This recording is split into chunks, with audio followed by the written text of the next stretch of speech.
Hey everybody, it's Jason Blaha here. Once again, it is time for another leg day training vlog, and pretty happy with today's work.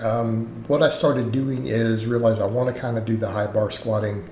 I want to use the squat shoes, and I'm like, let's just be easy on my shoulders, right? Let's use the SSB because I know that it carries over.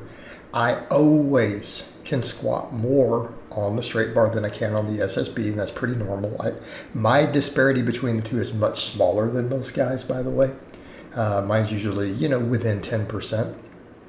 But the fact of the matter is, let's say it's, within 10%. I walked in and smashed this today.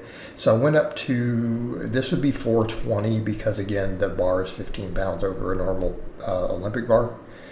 And so, again, 4 plates aside, and it didn't feel bad. I'm like, you know what? I sank it. It went to depth. Right, I got good and deep for me for a high bar position. Keep in mind that high bar position, notice I'm hamstrings to heels. It's a reason I like that, and there's a reason I'm strong doing that. I can just bounce out of almost bounce off my calves. Felt good, so I'm like, let's go up another 50 pounds. All right, that puts me at 470. Now, this was heavy. This was not easy at all. But what did I say? I want to get back to a 500 raw squat with, no sleeves, no wraps. I want to be back there at least as I close in on 50. Like, that's my comfort zone. This is 470 with an SSB. Now, would I like to get it a hair deeper? Yes. However, was that with squat shoes, and was it narrow stance? Which means if I go a hair wider, you guys know what happens when I go a hair wider. I sink way deeper because it's easier biomechanically. But I just want to work on that depth there. So that's almost a goal of, let's see if I can crack 500 on the SSB. Because I feel like based on that performance, I already have a 500 on the back squat. All right? So what do we want to do? Let's work towards getting a bit deeper. And let's work towards getting 500 on that safety squat bar. Because if I can do that, I don't need to come in and prove I can squat 500 with a straight bar at any point. Because I know I can do it at any point. I'll just work the SSB. So let's set that as a lofty but achievable goal. All right. So this training volume is working out great. I think especially with all the conditioning work, I feel like it's just building all my structures up for everything. All the weight vest walking every day, all the cardio. Right?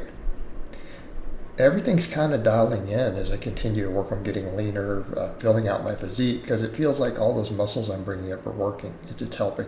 And the same thing, like the calf work and the hamstring work tend to make my high bar squat go up. For obvious reasons, because I can just bounce off of them if I need to max on it, just pointing that out. So I went ahead and I PR'd on this belt squat, right? As far as using it with this style, trying to go deep with the squat shoes, making sure we're building the quads, okay? Making sure we're building the quads. I got to be careful about my legs getting too big, though, because of, again, wanting to watch that classic aesthetics. I do need to be a little careful of the quads. I mean, I want them a little bigger, but I really need to have a certain proportion with the upper body. But let's just keep moving on, right? Let's build everything. We're just going to put more focus on arms. But this was 15 pounds over because I got 12. I think I got like 13 or something on one of them last time. Like, it's time to bump it up. So these were tough sets, though. Didn't have really anything left. And I think definitely the last set, that last rep was a grinder for me. It felt slow. So we know we're in a good spot. But do we know that this is working? Yes, because look, my squat is going up. All right? Squat's going up. I mean, I'm closing in now on a 500 on that SSB. I do want to be clear that 470 did feel like a max. Like, I don't think I had another 10 to 20. Like, I might have gotten stapled. We were real close.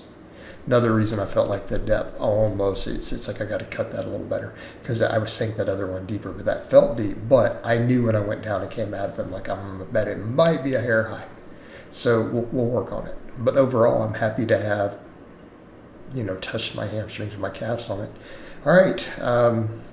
Couldn't let Michelle stay ahead of me on this, by the way. She hit the thing. You guys saw the vlog. She won the calf race contest.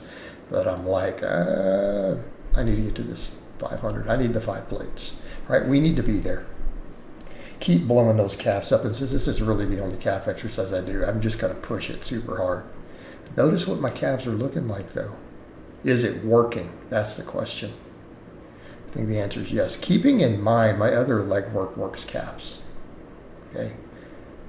Deadlifts and squats and belt squats and leg presses actually build my calves. Plus, I'm doing all that walking cardio. Right, I put on a 50-pound weight vest and walk in it every day. All that stuff. That stuff builds. It builds my calves up.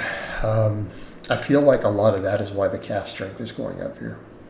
But I mean, realistically, my calves are on point. Right? I mean, realistically, and I'm not saying I'm going to do a bodybuilding show. Everyone wants me to do a bodybuilding show and get a little leaner. If I did one, I think my calves would be in a really, really good spot already. I don't feel like that's an area that would have to improve. I'm training calves just to make sure they continue to look better. I'm training them because of the metabolic benefits. I burn more calories doing cardio, walking, right? It'll help facilitate my cut. And think of it from a health perspective, glucose disposal, everything else, right? It's just a good spot to be in. Notice even there the quad veins when I'm coming over. When I'm waking up in the mornings, like the hamstring area needs to tighten up a little right now, but that'll happen. We've seen it get tighter sometimes. But when I wake up in the mornings and stuff, or a lot of times like the quad veins are ridiculous. Like you see how they look on my forearms and a lot of the lives, they run up the sides of my legs like that a lot of times. Or at night, once I've eaten food, I'm getting like pinky-sized veins running up the inside of my thigh. So all that's coming along, right? It's going to keep getting leaner, focus on body fat, focus on recomposition. I feel like I'm recomping at this point. I feel like everything's dialed in. My diet's dialed in. The training is dialed in. I'm responding really well to all this. My diet's immaculate. I haven't had a cheat meal in 6 months, right? We just keep eating clean, keep eating healthy. And then I decided to do a set of hanging leg raises. Did like 15 reps at the end. Everything felt good on those. I've been doing some crunches sometimes at night, though, when I'm chilling or in the middle of the day. So I'm doing a little bit of other ab work, but I do like to keep some of the hanging leg raises in on the leg day no matter what. Overall, really happy with today's workout. Really happy with it. So I hope it's been informative, and I'll talk to you guys and gals next time.